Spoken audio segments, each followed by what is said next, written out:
Jesu Kristu. Amen. Angibingelele egameni lenkosi yethu Jesu Kristu.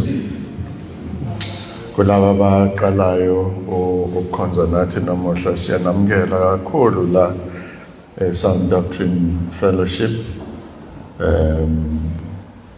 Kuyisibusiso esikhulu kithina ukuthi kizo zonke izindlu zokukhonzela enisidlule kizona emakhaya la nihlala khona nikhethe ukuzokhonza nathi. Akuyona into esithatha kancane le neze because siyakholelwa ukuthi one akekho umuntu oza kuKristu kungenkulunkulu omlethe kuKristu. Okwesibili akekho umuntu ongavuka nje athi ngiyokhonza kulela bandla namuhla kungeyena uNkulunkulu osebenza enhlizweni yakhe. Ukhona udadewethu la ngiyambona owathi uyokhonza wavuka ekseni ethi uyokhonza kwenye indawo uNkulunkulu wamjika wamletha la wafika la wabuza ibandla lela yokhonza kulona ngamdirect ngathi lilapha kodwa inkosi yangavuma yamletha la. So siyakholelwa lento ukuthi awukhonzi nathi ngoba usithanda. Awukhonzi nathi ngobe kumnandi, ukhonza nathi ngobe uNkulunkulu okufuna la futhi namuhla mawukhetha ukuzokhonza nathi thina-ke siyakholelwa ukuthi uNkulunkulu ufuna ukukhuluma nathi kanye nawe ubefisa ukuthi ube yingxenye yalento afisa ukuyikhuluma nathi namuhla.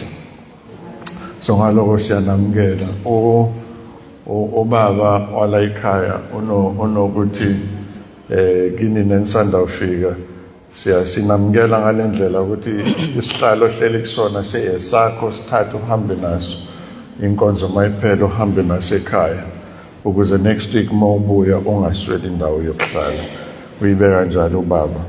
So ngiyathemba ngimrepresente kahle. Nifika-ke nina enizokhonza nathi kokuqala namuhla nifika siphakathi nesifundo esesiqale amasontweni amaningi mhlambe a month or two angisakhumbuli.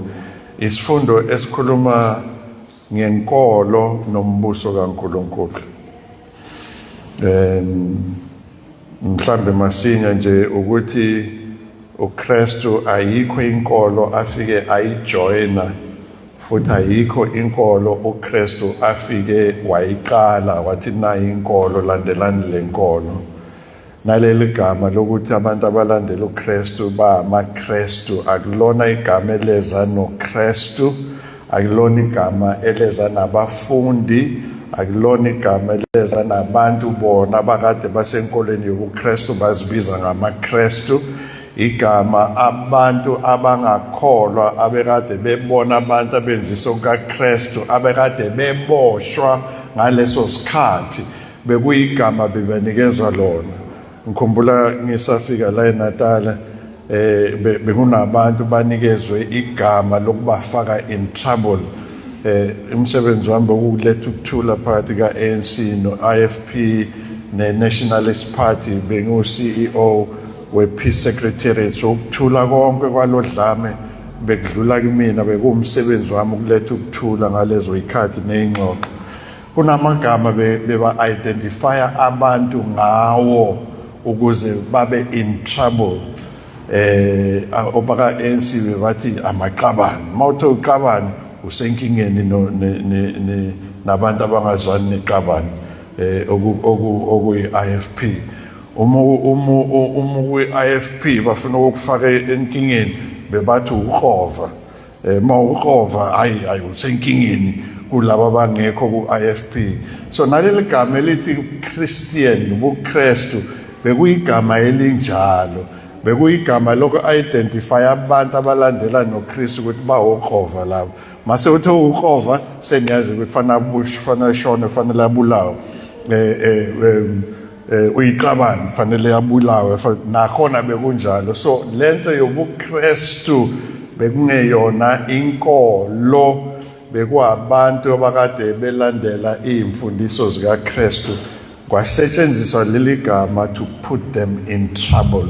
namuhla mina nawe lelo gama sesilamukelile IFP ukhova kamfuna namuhla, but mina nawe silabo ukhova abamukelekile futhi si proud nokubhala phansi ukuthi samaKristu. So sikuleyo nto leyo ukuthi lento yobuKristu ezinkolo imfundiso ze ayikho ezweni. Ingakho uKristu simbona elwa nabantu benkolo nabaholi benkolo noma bezinkolo ngaleso sikhathi, amaSadusi, amaFarisi and all of that.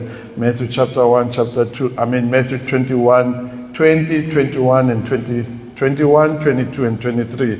Ulwa nabantu benkolo futhi labantu benkolo bagcine bemfaka enkingeni nobuholi bangaleso sikhathi, abapriesti beyinkolo bamnikela amaJuda amaRoma bamkhaphela ngoba ethi bahamba bephendula abantu babafaka enkolweni babenza abantwana bakaSathane 2 times than they were before. So sikubona konke lo ukuthi lento yenkolo sikaphela. Namuhla masibheka izibalo zithi kuna 11,000 yeyinkolo, kulo 11,000 eyi1 yakhona, kulo 11,000 ubuKristu. Mase ubheka ubuKristu ubutadisha, ubuKristu buhlukane ingxenye between 35 and 38,000. So ukuhlukana kobuKristu, laba bawushembe, laba Jehovah's Witness, laba bayi-Assemblies, laba bayi-Methodist, bayi-Luthele, bamazayoni, bayichibi, bayini, bonke bazibiza ngamaKristu. Ngoba abantu umhlaba wonke they are between 35 and 38,000. So yini into ekutshela ukuthi wena lo Kristu othi ubambile ibona bona. Bonke lobo buKristu abahambisani nezwi likaNkulunkulu. Kristu uthe for 3 years bephinda umyalezo ofanayo athi phendukani umbuso kaNkulunkulu usondele. Phendukani umbuso kaNkulunkulu sephakathi kwenu. Phendukani umbuso kaNkulunkulu. Kholwani ivangeli. Yiloko uKristu bekushumayela for 3 years ufele kona lokho. Sase sithatha isikhathi sokubheka ukuthi yini lebaluleke kangaka ngombuso uKristu for 3 years ephinda into efanayo. Yini umbuso? Sabona umbuso ukuthi akwazi kuba nombuso kungekho indawo, i-territory, i-land, indawo esikiwe ukuthi le eyombuso othile. Sabona ezwini kaNkulunkulu amavesi amaningi ukuthi umhlaba wonke wakaNkulunkulu akukho la mahlukanisa khona, yonke indawo, konke yonke indawo kaNkulunkulu. Sabheka abantu abasembusweni, sabona ngokuthanda kaNkulunkulu nangokuhlela kaNkulunkulu wonke umuntu odale ngomfanekiso wakhe udalelwe ukuzobusa, okusho ukuthi azoqhuba umbuso wasezulwini, umbuso kaNkulunkulu emhlabeni. Siyambona uSathane engena kuGenesis chapter 3 emphuca umuntu lelo lungelo lelo. Kusukela lapho bonke abantu ababekade beseyinkalweni zika-Adamu bonke bazalwa banale contamination kwi-DNA yabo yesono. Akagcinanga lapho uSathane ngokucontaminate igazi lethu lasebukhosini elivela kuNkulunkulu saba sebugqileni besono kuphela. uSathane ungene lapho wacontaminate nalento esibiza ngenkolo namuhla. Ingakho izinkolo ziningi kangaka, ingakho lenkolo yobuKristu izigabagaba eziningi kangaka. Uthi muyibheka zonke zihlukile noma ziphambene nalo Kristu nentshumayelo bakade ayishumayele umbuso kaNkulunkulu. Sibhekile i-territory, sabheka abantu, bekufanele sibheke ukuthi inkosi. So into eyenza umbuso, abantu, indawo nenkosi. Ngaphambi kuba sibheke le nkosi kube nemibuzo eminingi, kwase kuba ne-application. I-application ilento ukuthi kuloko sokufundile, kuloko sokuzwile ukwenza kanjani. So sithema siqeda ukuthi umuntu uphucwe njani ilungelo, isono noma uSathane ensimini yase-Edeni wase eba isigqila. Sase singena kwi-application kulento esiyibiza ngenkolo esenza sicabanga ukuthi sizoba sisembusweni futhi siyobonana noNkulunkulu eyenziwa ngegama lenkolo nangegama likaKristu, and yet ihlukene noma iphambene nombuso kaNkulunkulu. Siya einkonzweni sikhuleka 5 times a day, siyanikela, sikhipha okweshumi, sikhokhela amathikiti, we are on time, lo ithikiti lethu siba ne-uniform, siba nemkhuleko ethile esiyenzayo esilandelayo eyimlolozelo, senza zonke lezi zinto zenkolo oyongena esihogweni nazo uzenzile. Because zonke lezo zinto zikufaka enkolweni yobuKristu, azikufake embusweni kaNkulunkulu.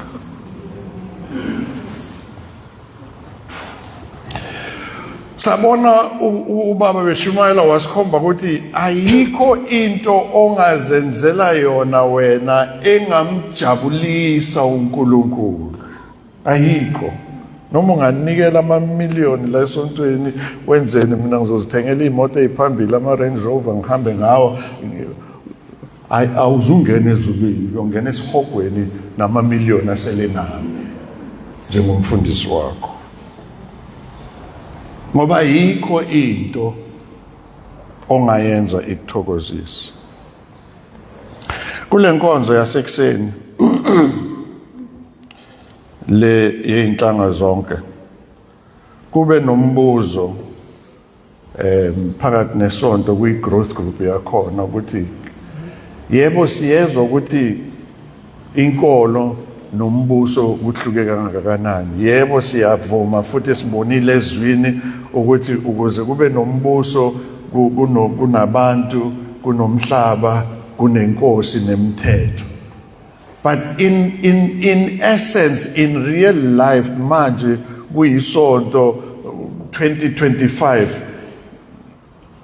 understand, mawukhuluma ngombuso yini ekumele ngi-understand ukuthi hayi umbuso ke lo, lento ekhulunywayo iwumbuso, lento eyenziwayo umbuso, mina ngiwumbuso.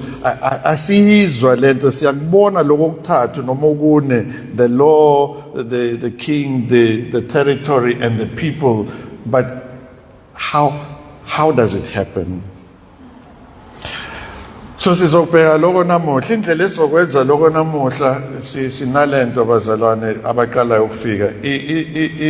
Incwadi evulwayo efundwayo incwadi esishumayela ngayo.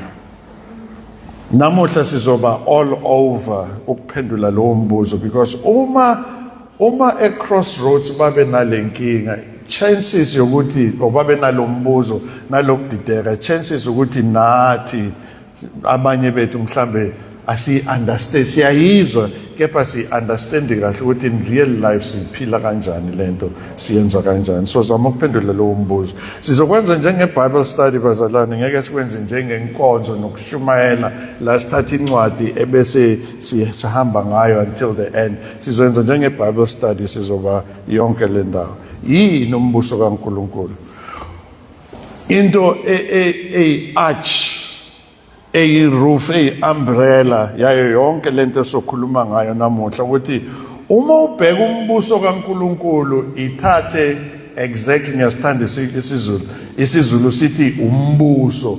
Makuwumbuso ngesingisi it's the reign, REIGN, it's the reign, uhulumeni, it's the rule, intando kaNkulunkulu. So mawuthi yini umbuso, nayi impendulo. Impendulo ithi fanele ubone umbuso kaNkulunkulu. Fanele ubone kiyo yonke into eyenzakalayo, nayo yonke into engene endlebeni zakho kufanele ikhombe umbuso.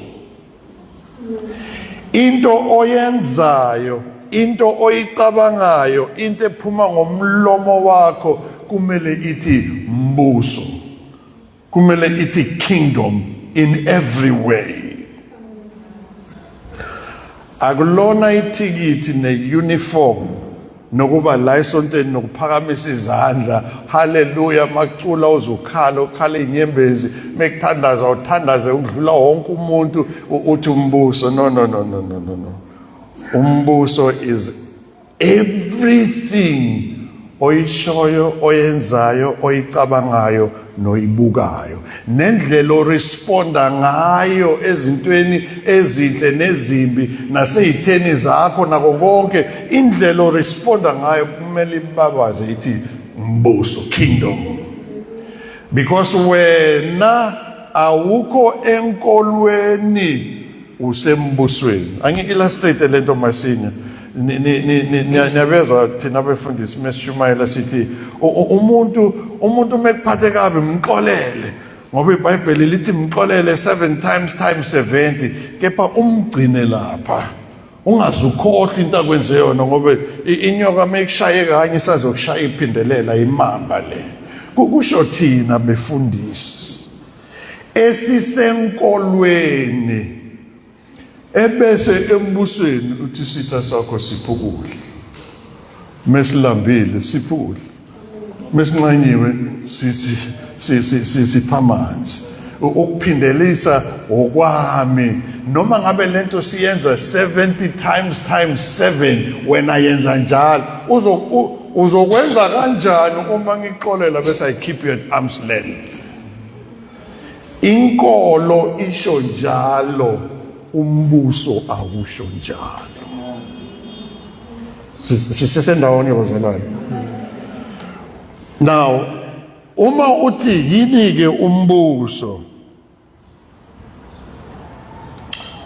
asifunde Romans chapter 14 ngizocela ama mic ngapha nangapha one la one ephakathi na one emuva both sides ukuze oyiphethe ayifunde noma uyifunda from ifoni yakho noma uyifunda from eBhayibhelini noma usuyazi ngekhanda kulungile Romans chapter 14 verse 17 Romans chapter 14 verse 17 ngokuba umbuso kaNkulunkulu awusikho ukudla nokuphuza kodwa ungukulunga ukuthula nokuthokoza kumoya ongcwele awishaye kancane mfethu lalela angikukhumbuze sithe umbuso kaNkulunkulu umbuso it's the rule is the sovereign governance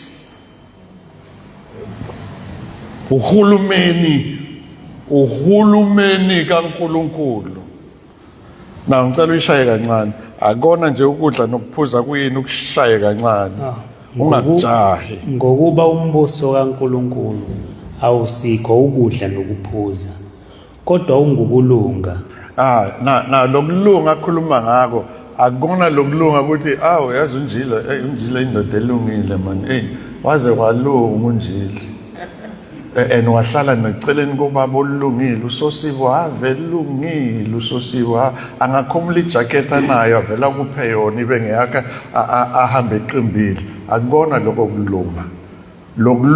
ukulunga ngesingisi okuthiwa righteousness ila uNkulunkulu uma ebona inhliziyo yakho ngombuso wakhe nendodana yakhe nokuyamkela indodana yakhe ngendlela yasembusweni ebese uNkulunkulu athi lo ungowami declared righteous wena wabona imanje ishaya induku enkantolo ukuthi you are not guilty yiloko kulunga okhuluma ngawo ukulunga okwenziwa uNkulunkulu kuwena hayi lokulunga wena okwenzayo ebantwini ngoba you are being a kind person akukona lokho na khumbula sikhuluma ngombuso siyakhumbula ukulunga uhulumeni othi wena ulungele kuba emunye ngom-citizens ethu ukulunga kuqhubeka mfana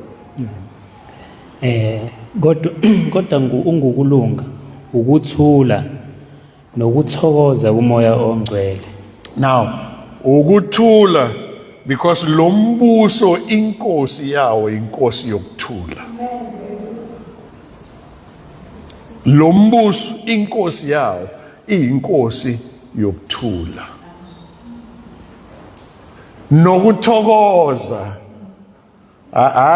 hayi nenjabulo nokuthokoza ukuthokoza umoya wakho uhlale uthokozile awukhathazwa noma ngabe yini eyenzeka la kuwena. Yabona ayikho into ekhathaza umuntu njengokufa. Ayikho into ekhathaza umuntu njengokufa because ibuhlungu lento okufelwa. So masikhuluma ngokuthokoza ukuthi ngisho usufelwe isidumbu sothandiweyo wakho sila inhliziyo yakho ibe buhlungu dabuke kepha ngaphakathi ube nokuthula nokuthokoza. Ayi inzima lento. Uthokoza kanjani ufelwe? Uthokoza kanje ufelwe, uthokoza ngobe uyazi ukuthi akekho noyedwa umuntu ongafuna ukuya ezulwini kepha akekho umuntu ofuna ukufa. Kanti ukufa kuyindlela esisezulwini. Uyazi ukuthi wena ususele neyinkinga zomhlaba nokulingwa nesono nokuthukwa nako konke lo sehambile ula vele nawe ufisa ukuba khona. Siyambongela, siyamthokozela, siyamjabulela lo lentokozo engaphakathi ukuthi usewelile ula nathi sifuna ukuya khona. Intokozo leyo. Akusinjabulo because injabulo idependa ngama circumstances. Izulu malinetha ujabule. Ilanga malishisa kakhulu awujabuli ngoba ukwazi ukuphefumula. Unemonopause ilanga malishisa vele kubhede kakhulu mawunesifuba makushisa kakhulu akwazi ke. No mawunentokozo noma kwenzakalani around ingaphakathi lakho linentokozo. Leyo ntokozo itholakala embusweni ayitholakala enkolweni yobuKristu. Tholakala embusweni. Now uma ukhuluma ngombuso sikhuluma ngaloko ukuthi unentokozo yini noma unenjabulo. Unokuthula yini noma you're a troublemaker. Unokuthula yini noma ukuthula kwakho iloko kudependa ukuthi ay ngizomxolela I'll keep him or her at a distance. Angaphinda sondele kimi. Unokuthula noma unentokozo. Unenjabulo noma unentokozo. Sikhuluma ngombuso. Umbuso is the governance, uhulumeni kaNkulunkulu. Namhla siphethe uhulumeni ka-ANC. Siyayibona intando kaNkulunkulu kuhulumeni ka-ANC. Siyayibona intando kaNkulunkulu kuhulumeni wase-America ophethe uTrump. Siyawubona intando kaNkulunkulu kumbuso waka-Israel. Asiboni intando kaNkulunkulu. It's because ithi umhlaba wonke usenkolweni thizeni include yobuKristu kepha umhlaba wonke awukho entandweni kaNkulunkulu ngoba asiboni intando kaNkulunkulu emhlabeni. Asingayi kuko Trump nabo Netanyahu no Ramaphosa asize wena othi usindisiwe. Siyayibona intando kaNkulunkulu kuwena yini na uyayibona wena sibuze wena uyayibona wena intando kaNkulunkulu. Ukhuluma ukuthula, ukhuluma intokozo. Lezi zinto ezenzeka konke la emhlabeni ziyakukhathaza yini na futhi zikukhathaza ukuthi zikuntshontshela zikwebela nentokozo yakho ngaphakathi noma uhlala unentokozo no matter what happens uyazi ukuthi wena usembusweni inkosi yalombuso will take care of everything noma ufuna ukuzibambela wena.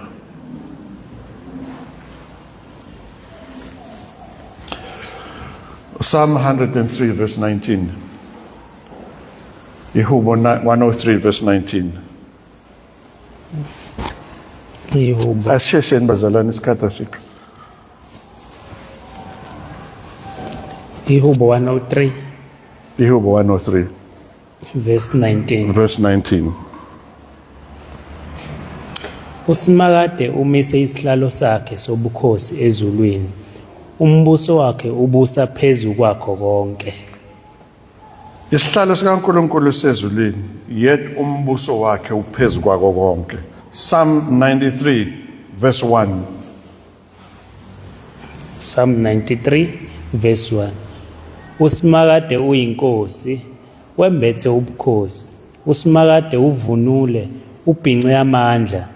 Izwe ulimise laqina, alinakuzanyazanyiswa. Imaqala siyayibona imvunulo yombuso kaNkulunkulu empilweni yethu namuhla. Siyayibona imvunulo siyambona uNkulunkulu imvunulo yakhe iphuma ngomlomo wakho. Imvunulo yakhe iphuma ngezenzo zakho. Imvunulo yakhe wena uyibona ngemicabango esengqondweni yakho. Siyakubona konke lokho kubusa kaNkulunkulu yini na. Sikhuluma ngombuso. Psalm 96 verse 10. Psalm 96 verse 10 uthi, shonini phakathi kwezizwe nithi, usimakade uyinkosi, umhlaba umi uqinile, awunakunyakaziswa. Uyokwehlulela izizwe ngobuqotho. Now inkolo ithi yenza lokhu naloku kuze utholakale umsulwa kuNkulunkulu. Ingako sinale inkolo ezahlukahlukene. Izwi likaNkulunkulu ngale psalmist lithi shonini kizo zonke izizwe, tell everyone emhlabeni. Uthini sibatshela ukuthini? Nithi usimakade uyinkosi, umhlaba umi uqinile, awunakunyakaziswa. Uyokwehlulela izizwe ngobuqotho. Lalela, uNkulunkulu yokwahlulela izizwe, akazokwahlulela izizwe ngenkolo. Uyokwahlulela izizwe ngokombuso wakhe. Enkolweni uze enkonzweni every Sunday. Tick. Unikela okweshumi every Sunday. Tick. Ubhalisa itikiti lakho is up to date every Sunday. Tick. Uhambela abampofu. Tick. Uyacula kuyi-worship team. Tick. Uyama lapha phambi kwebandla ushumayele. Tick. Wenza zonke izinto. Tick, tick, tick. Mase ufika phambi kwaNkulunkulu, akanandaba nako konke lokho. Ufuna ukubona ukuthi uwamkelile umbuso wakhe yini na. Uzothi uthwele zonke lezi zinto inkolo ethi uzenze, ungene nazo esihogweni. Lalela uNkulunkulu uthini? Uthi uNkulunkulu yonke imisebenzi yakho emihle izidwedwe ezingcolile kuyena. Awuzuwahlulelwa ngezidwedwe ukuthi uyangena embusweni noma ungena. Uzokwahlulela ngokuthi wawamkela umbuso noma uzange wamkele yini na. Futhi umbuso sizowubona kuwena, nani umbuso nizowubona kimina. Asikho isidingo sokuthi ngize ngifundise noma ngikhuluma abantu ngombuso. Umbuso ufanele uchoose nje ngama-pause omzimba wami. Fanele yonke into nje ithi umbuso. Nizwe la ngidlula khona kunuke iperfume yombuso.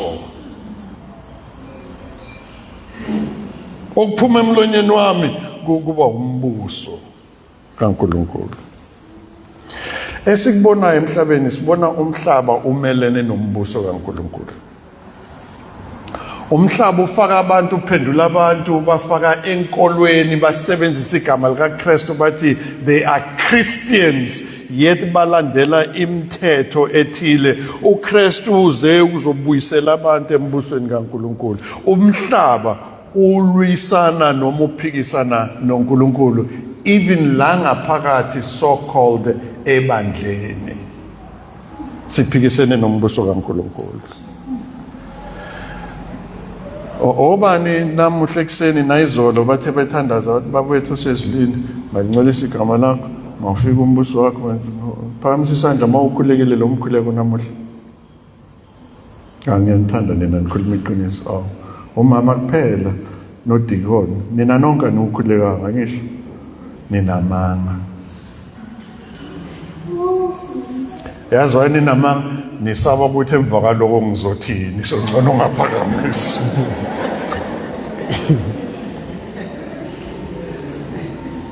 uKristu ukufundisa lo mkhuleko ukuthi awukhumbula njalo ukuthi uma wena wasembusweni akungabi na anything oyifisa empilweni ngaphandle kombuso kaNkulunkulu. Mawuthi umbuso wakho mawuze wenzani wena ukuthi lo mbuso ubonakale kuwena ususembusweni mawumema uthi wena ulandela uKristu umema umbuso but ayikho into esitshengisa ukuthi wena usembusweni ungumqambi manga. Intando yakho mayenziwe emhlabeni njengoba senza izulu uyayenza yini wena?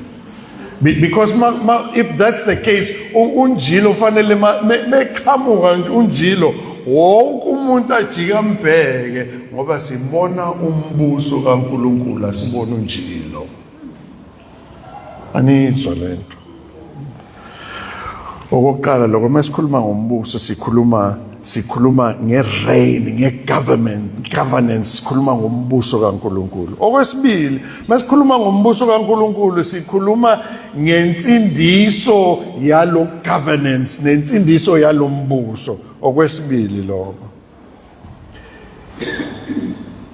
ipurpose kaNkulunkulu yokuthumela uKristu emhlabeni ukuthi uKristu azofela abantu ezonweni zabo ozono zabo eziningi zibangwa yinkolo. Angiphinde ozono zabo eziningi zibangwa yinkolo because la enkolweni sishumayela okweshumi kwangathi ikona okuzomngenisa ezulwini. La enkolweni sishumayela ithikithi, la enkolweni sishumayela uniform, la enkolweni sishumayela zonke lezi zinto. uKristu akazelanga lezo zinto. uKristu uzele ukuzokhipha abantu embusweni wasemhlabeni abafaka embusweni kaNkulunkulu. Futhi uNkulunkulu ozenzela lokho ngoKristu. Ungazishaya isifuba wena uthi mina ngamukela inkosi ngo1964 ngibona nginje uKristu awamkelanga umuntu wena. Namuntu omamukele. uKristu uthi nimekhuluma uthi ingoba mina nganithanda kuqala hayi ngoba nengithanda. Incwadi yabaseRoma ithi akekho noyedwa olungile not even one. Akekho nofuna uNkulunkulu not even one. Unamba abanike wena uzositshela ukuthi wena wakhetha inkosi wavele wayithanda wakhetha inkosi. iBhayibheli linamanga amalithi not even one wena loyo one loyo iBhayibheli limphikayo. Umsebenzi kaNkulunkulu wonke loyo wokuzosindisa umuntu ebugqilini besono aphinda asindise umuntu ebugqilini babohulumeni basemhlabeni asebesithathe izwi likaNkulunkulu baligqokisa inkolo. Ingakho uKristu methi lapha kuMatthew chapter 6 athi manikhulekani nithi Baba wethu osezulwini. Inkolo ithi khuleka uthi yethi Maria ocwebileyo wena umthathiwe egracia elihle. uKristu uthi ningazenzeli ithombe ezibaziweyo ningazikhothameli nina maningena nithatha ithombe ezibaziweyo nize nigaxe emqaleni manikhuleka nikhuleke phezukwazo hayibo usenkolweni egqokisa ubuKristu ozongena esihogweni nayo ngoba ukhe embusweni. Now lo mbuso siubona ngokuthi uyasindisa. Nsuku zonke kunabantu abamkela uKristu bakhululwa ezonweni, bakhululwa ebugqilini besono, bakhululwa ebugqilini benkolo even yobuKristu bafakwe embusweni kaNkulunkulu. Impilo zabo siyibona zishintsha, azishintshi nje, impilo ishintsha drastically. Bekuyisidawo lesi senesibona sisaphuzu. lo bebhema insango lo simbiza ngorasta namuhla usesindisiwe usewushaya nembungulu. I ngoba there's anything wrong ngeinwele zakhe, no, wenza istatement so ukuthi manje ngibona ningasangicabangeli lapha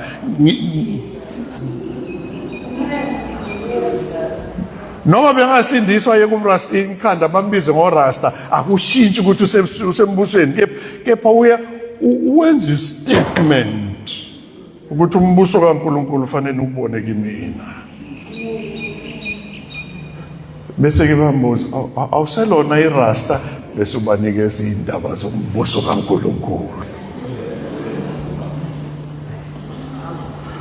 uNkulunkulu owenza lokho, umbuso kaNkulunkulu usasindisa. Yabona le intando kaNkulunkulu ke leyo ukuthi abantu abasindiswe. Sibona umbuso kaNkulunkulu is at hand manje ngoba abantu bayasindiswa every day. Bathi befakwe enkolweni uNkulunkulu abadabukela abambulela iqiniso ebese bangena embusweni, baphuma enkolweni yobuKristu bangena embusweni kaKristu. Anizwa lento, baphuma enkolweni yobuKristu bangena embusweni kaKristu.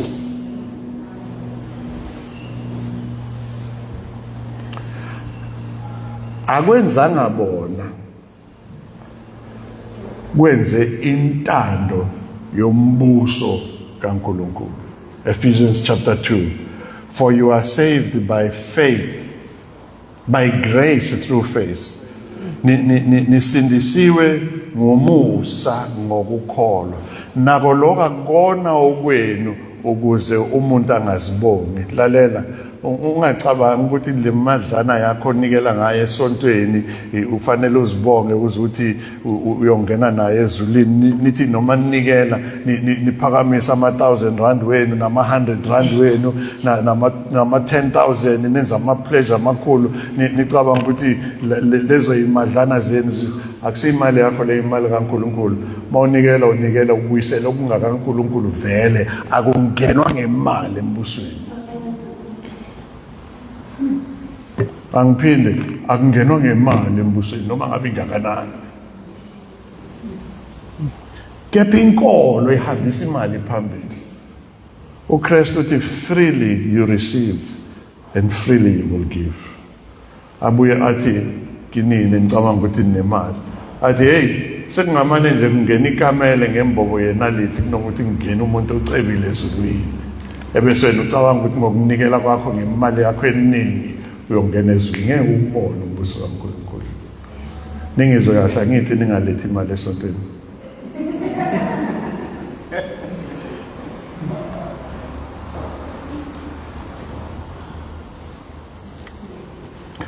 uNkulunkulu okwenza ngokwentando yakhe, ngokombuso wakhe, ngokwerule yakhe, ngokwe-sovereign governance yakhe, uyena osindisa abantu. Ulethe uKristu for 3 years. uKristu ekhuluma into eyodwa athi phendukani ngokumbuso ezulu usondele, phendukani ngokumbuso ezulu usondele, phendukani ngokumbuso ezulu usondele, phenduka. For 3 years baze bambulalela lokho. For 3 years, every day, I once every Sunday, no, every day.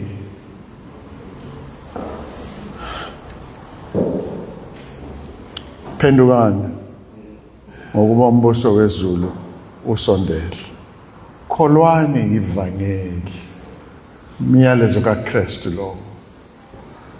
Sangakhulume ngamafutha aholy, zangakhulume ngamanzi aholy, azange nje afumbathise somebody anything athi hamba lento isebenzisa ekhaya.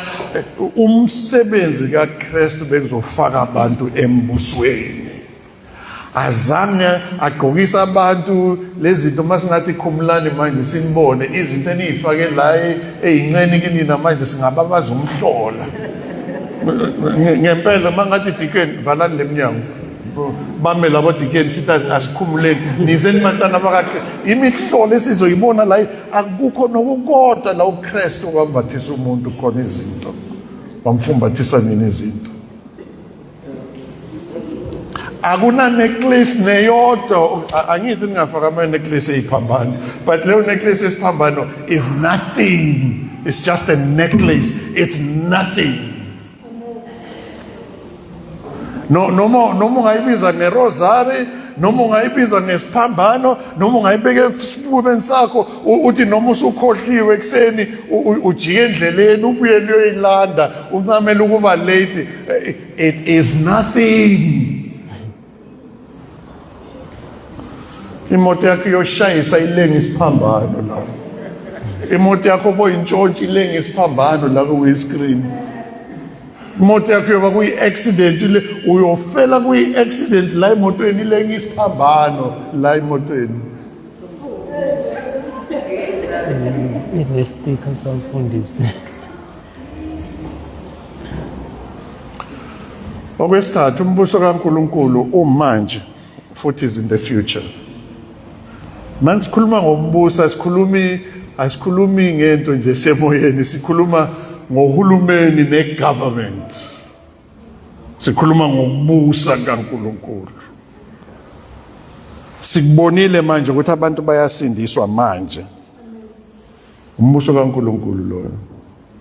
uKristu uthi mekhuluma uthi mekhipha amadimoni batha befundisi benkolo bezinkolo abafarisi namasedusi bathi ukhipha amadimoni ngomoya wamadimoni. Asethi ngibona angiyazi ke lento enikhulumayo because umbuso ngeke ube divided. Umbuso divided ngeke ume. Mangikhipha amadimoni ngombuso wamadimoni, ngikhipha amadimoni uzoma njani lo mbuso wamadimoni? Uma ngikhipha ngombuso kaNkulunkulu then iyamkelana ukuthi umbuso kaNkulunkulu usunani manje. So umbuso kaNkulunkulu is here. But kunale sense ukuthi asuboni ingako bonke ohulumeni abaphethe la eSouth Africa sinama political parties 417 afuna ukuphatha 417 wonke afuna ukuphatha ayophela wonke ngoba wonke akekho afuna ukuphatha ngokumbusa sezulwini afuna ukubusa ngombuso wasemhlabeni azoshabalala wonke. uKristu lethu umbuso kaNkulunkulu uthi sizobona ke usupheleliswe wonke esikhathini esizayo. Siubona kancane manje, sisazowubona wonke usuphelele.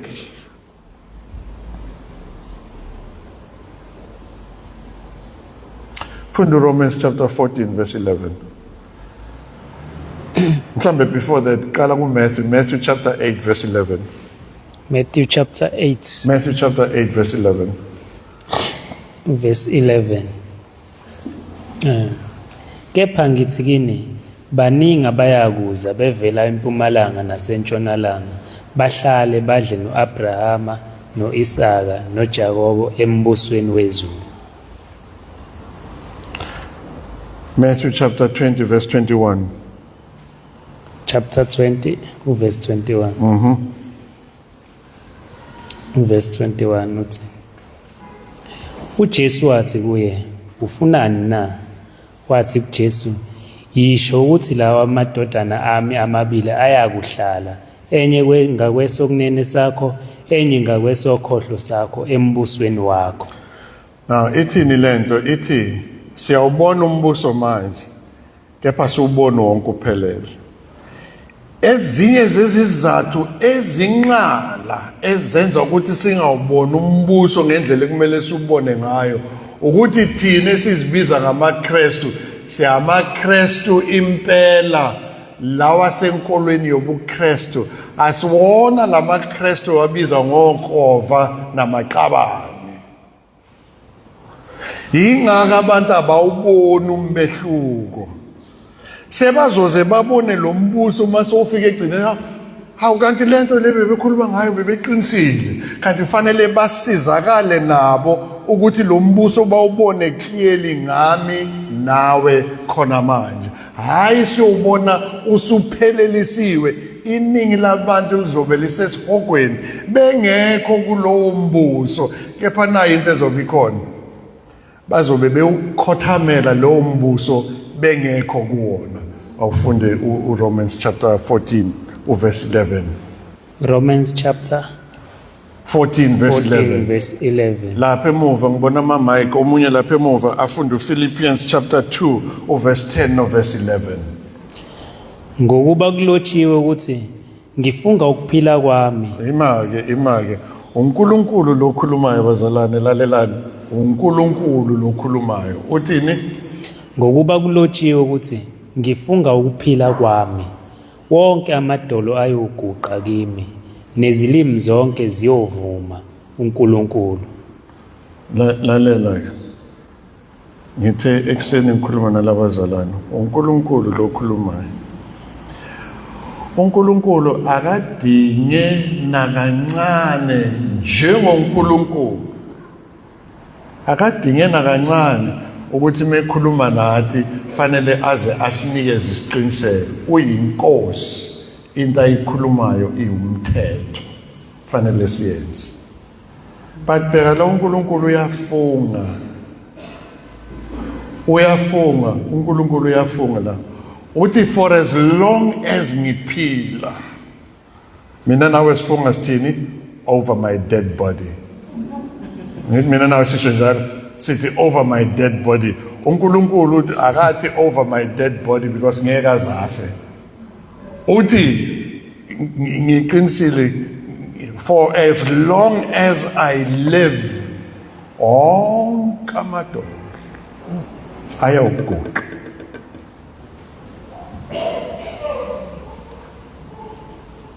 Philippians chapter 2 verse 10 and 11. Philippians chapter 2 verse 10 and 11. Ukuze kuthi ngegama lika Jesu amadolo wonke aguqe awabasezulwini nawabasemhlabeni nawabaphansi komhlaba nezilimi zonke zivume ukuthi uJesu Kristu uyinkosi kube inkazimulo kuNkulunkulu.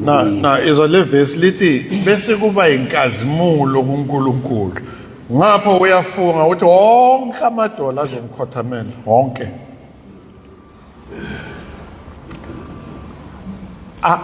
Awamkelile umbuso wami nangawamkeli umbuso wami. Abangithandayo nabangangithandi. Abagenuine nabazenzisi. Abasenkolweni nabangekho enkolweni. Uthi lalela uthi emhlabeni ezulwini nasemhlabeni ngaphansi komhlaba. Mina nawe siyazi ukuthi ngaphansi komhlaba indawo yabantu abafile. uLuke 16 uthi uLazaro wafa izingelosi zamthatha zambeka esifubeni sika Aaron sika Abraham. Mina nawe siyazi namuhla ukuthi izwi lithi uma ufele embusweni hayi enkolweni yobuKristu uma ufele embusweni umphefumulo wakho ubiyela kuNkulunkulu ukunoKristu ohlezi kwesokunene sikaNkulunkulu ebese izwi likaNkulunkulu ku1 Thessalonians chapter 4 lithi uKristu bese ebuya ngecilongo nokuhlokoma okukhulu abuye nomphefumulo wakho ebese nomzimba wakho selela emhlabeni uyavuswa in a twinkle of an eye ube nomzimba ongasekho corrupt uhlanganise nomphefumulo wakho ube isidalwa esisha nibuyele futhi kuKristu ezulwini. Kepha bonke abafile baseHades ngaphansi komhlaba abangafelanga enkosini abangafelanga embusweni iningi labo lifele enkolweni yobuKristu because kunokuthi bakhuleke kuNkulunkulu bakhuleka kuShembe kunokuthi bakhuleke kuNkulunkulu bakhuleka kuLikhanyane kunokuthi bakhuleke kuNkulunkulu bakhuleka kuModise kunokuthi bakhuleke kuNkulunkulu bakhuleka kuMaria kunokuthi bakhuleke kuNkulunkulu bakhuleka kuNkosi kunokuthi bakhuleka kuNkulunkulu bakhuleka kuMhlongo noNgubane noNjilo ba amaKristu bonke bangaphansi komhlaba lithi izwi uNkulunkulu uthi lalelani-ke for as long as ngiphila mina wonke umuntu uzokhothama awurecognize lo mbuso wami ewufune engawufuni eseduze kwami noma engekho eduze kwami la ekhona uzokhothama khothamela umbuso wami. So wena ugqoka ibheji neuniform yesonto ufile ungaphansi komhlaba usesihogweni uthi usesihogweni ulahlele kahalasha kuyisulfur uthi usha kubhlungu kunokukhala nokugedla kwamazinyo ukwenze lokukhala nokugedla kwamazinyo uguqile phansi uthi uJesu inkosi uJesu inkosi kepha ngeke usaphinde ubonane naye futhi ngeke ube seduzane kwakhe ngoba wathi usemhlabeni wakhetha inkolo egqokise uKristu wangangena embusweni kaNkulunkulu. For as long as I live onke amadoda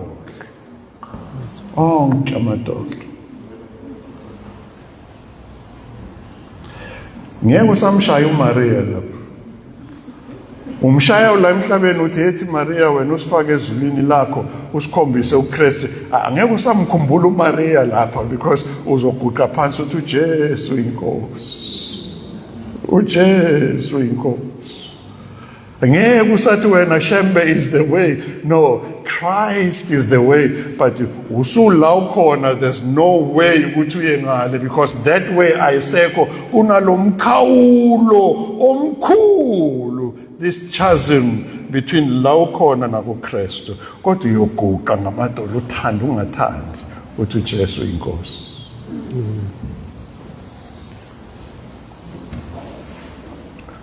Sikhuluma ngombuso.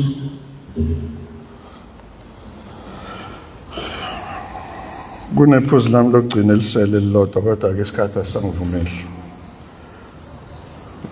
Lo mbuso njengoba sikhuluma ngako uqala ukuthi masikhuluma ngombuso sikhuluma ngegovernance, sikhuluma ngerule. Uyabona manje mawuphuma uhlala la eSouth Africa awufune kwazi ukuthi umbuso kahulumeni uyabusa yini. Phumela nje la eminyango ubona ama-pothole ubona ukhongolose noma ubona umbuso kaNkhongolose. Anizwa lento engishoyo. Uma uhlala eSouth Africa ubona ama-fingerprints wombuso wase-South Africa every day. Uma uvulela iradio ubona umkhwanazi, uma uvulela izindaba. Anizwa lento engishoyo bazalwane. Awufuni umbuso wethu namuhla usemehlweni akho. Umbuzo uthi ingabe umbuso kaNkulunkulu nawo ubona njengoba ubona umbuso abase-America nawo babona umbuso kaTrump every day. Abase-Israel nabo babona umbuso kaNetanyahu every day. Abase-Pakistan nabo every day bayobona na umbuso usemehlweni.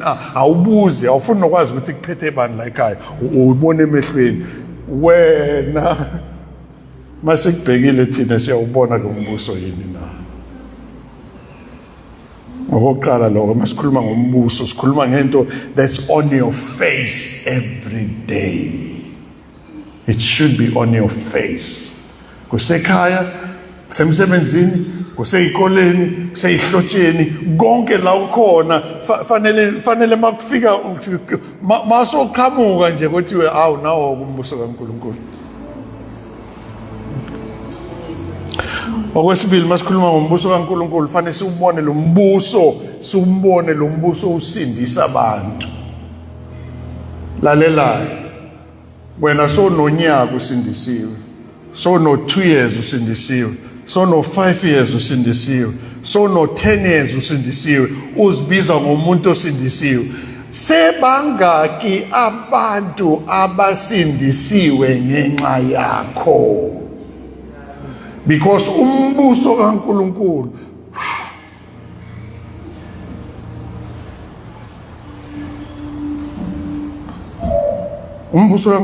fanele uchoose ngeziqu zoboya ebese wonke umuntu ohlangana naye atheleleke kulombuso.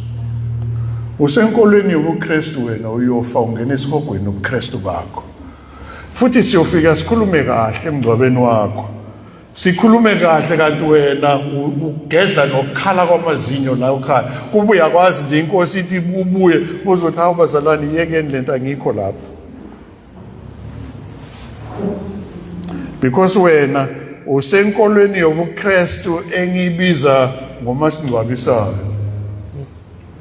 lalela ke uKristu makathi kholwani ivangeli ivangeli it's the good news izindaba ezimnandi lezi ndaba ezimnandi ezokuthi uKristu lethe uNkulunkulu ukuzosikhulula zimnandi lezo indaba.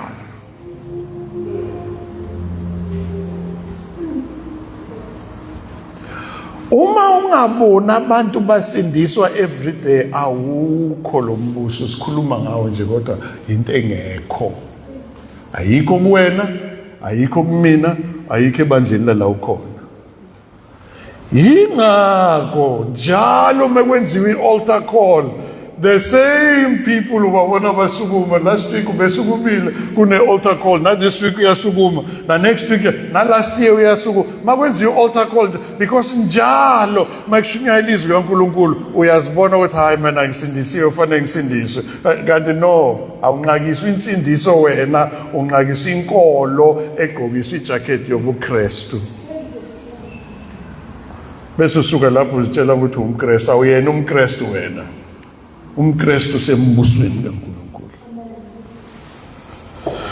Okwesithathu sithele umbuso kaNkuluNkulu siubona manje kepha siyobona in the future usuphelelisiwe. Yingakho uma udla isidlo njengoba sibone last week uKristu uthi angeke ngiphinde ngisidle nani lesi sitsha.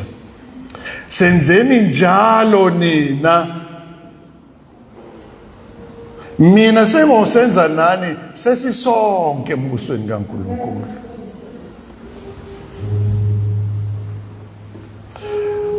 Yabona ma usakwazi ukushiya uma wakho, ushiya umngane wakho, ushiya umyeni wakho, ushiya unkosikazi wakho, ushiya usisi wakho edakiwe lele namuhla ngobusuku bonke izolo wena uzenkonzweni ayimhlamba akasindiswa. Akasindiswa nje udadewenu nomyeni wakho nonkosikazi wakho uhlele ekudakweni ngoba umehluko phakathi kwakho nabo ukuthi wena awudakwa but yonke into niyafana.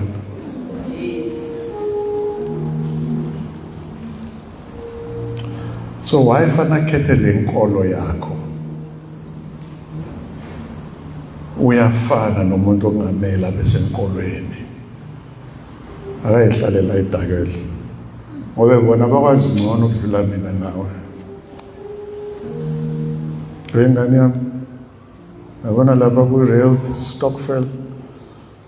Fanele bonke ngani yami babe basindisiwe ngenxa yakho.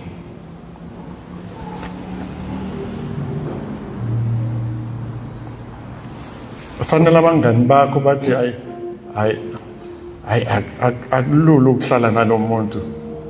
Hayi ngoba njalo nje into ephuma emlonyeni wakhe ikhuluma ngombuso ikhuluma ngoNkulunkulu asifuna abanye abangani akube yibona abakubalekelayo hayi ublend ufane nabo uma ublend ufana nabo bakwamkela benze lama jokes la uhleke nawe f this s this effing this effing uhleke nawe kube kuhle hayi sihlolisise mzalwane mhlawumbe usenkoleni yobuKristu awukho embusweni.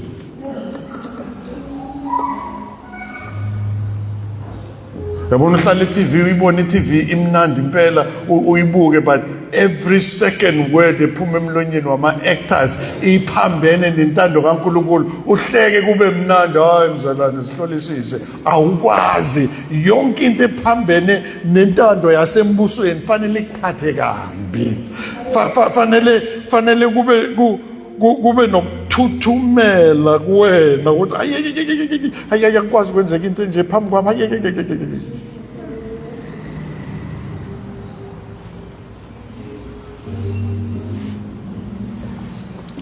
Nesikhuleka.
ngibe